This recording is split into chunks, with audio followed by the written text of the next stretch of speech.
Let's read Bible together. Matthew chapter 13. That same day Jesus went out of the house and sat by the lake. Such large crowds gathered around him that he got into a boat and sat in it, while all the people stood on the shore. Then he told them many things in parables, saying, A farmer went out to sow his seed. As he was scattering the seed, some fell along the path, and the birds came and ate it up. Some fell on rocky places, where it did not have much soil. It sprang up quickly, because the soil was shallow. But when the sun came up, the plants were scorched, and they withered because they had no root. Other seed fell among thorns, which grew up and choked the plants. Still other seed fell on good soil, where it produced a crop, 100, 60, or 30 times what was sown. Whoever has ears, let them hear. The disciples came to him and asked, Why do you speak to the people in parables? He replied, Because the knowledge of the secrets of the kingdom of heaven has been given to you, but not to them. Whoever has will be given more, and they will have an abundance. Whoever does not have, even what they have will be taken from them. This is why I speak to them in parables. Though seeing, they do not see, though hearing, they do not hear or understand. In them is fulfilled the prophecy of Isaiah, You will be ever hearing but never understanding, you will be ever seeing but never perceiving. For this people's heart has become calloused, they hardly hear with their ears, and they have closed their eyes.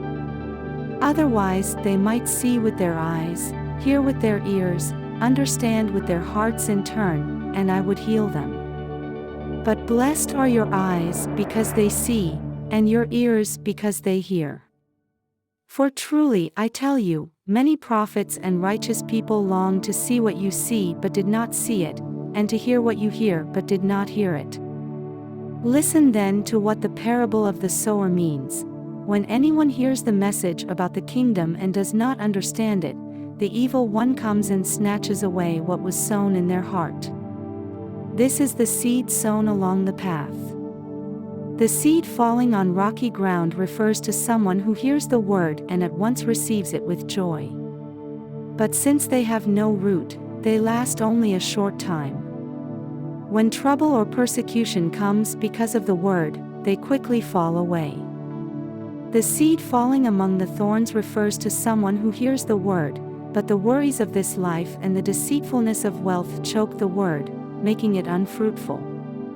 But the seed falling on good soil refers to someone who hears the word and understands it.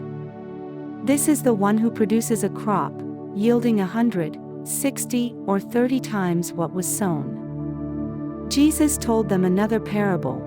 The kingdom of heaven is like a man who sowed good seed in his field.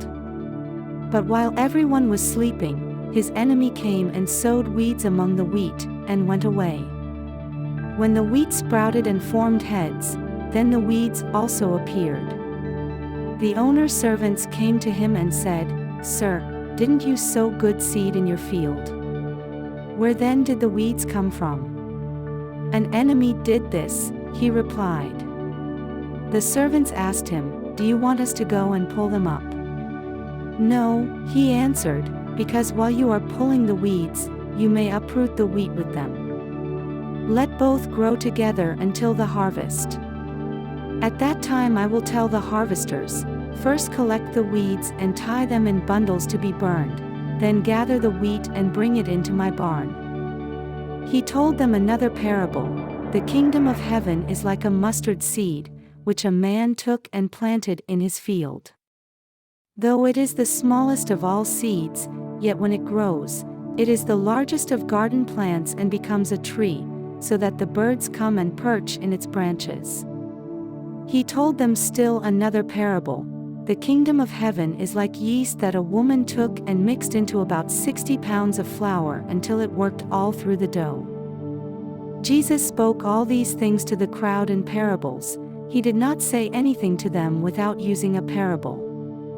So was fulfilled what was spoken through the prophet, I will open my mouth in parables, I will utter things hidden since the creation of the world." Then he left the crowd and went into the house. His disciples came to him and said, "Explain to us the parable of the weeds in the field."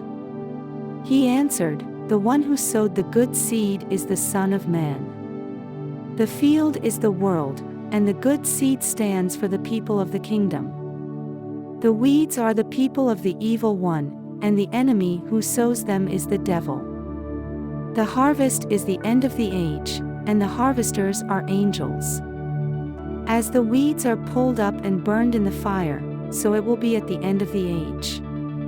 The Son of Man will send out his angels, and they will weed out of his kingdom everything that causes sin and all who do evil. They will throw them into the blazing furnace, where there will be weeping and gnashing of teeth. Then the righteous will shine like the sun in the kingdom of their Father. Whoever has ears, let them hear. The kingdom of heaven is like treasure hidden in a field. When a man found it, he hid it again, and then in his joy went and sold all he had and bought that field.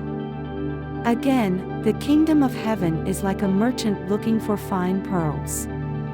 When he found one of great value, he went away and sold everything he had and bought it.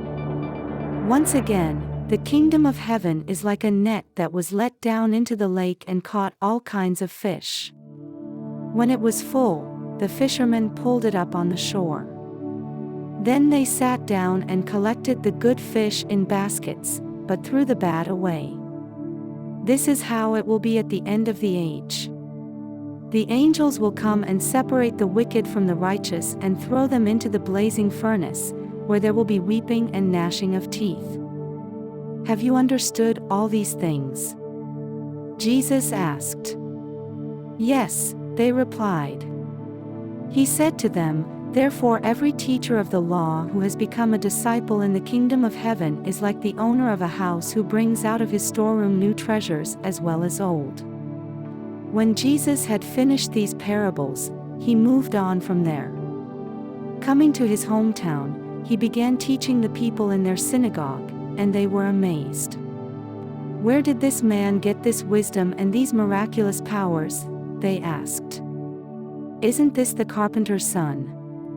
Isn't his mother's name Mary, and aren't his brothers James, Joseph, Simon, and Judas? Aren't all his sisters with us? Where then did this man get all these things?" And they took offense at him. But Jesus said to them, "A prophet is not without honor except in his own town and in his own home." And he did not do many miracles there because of their lack of faith.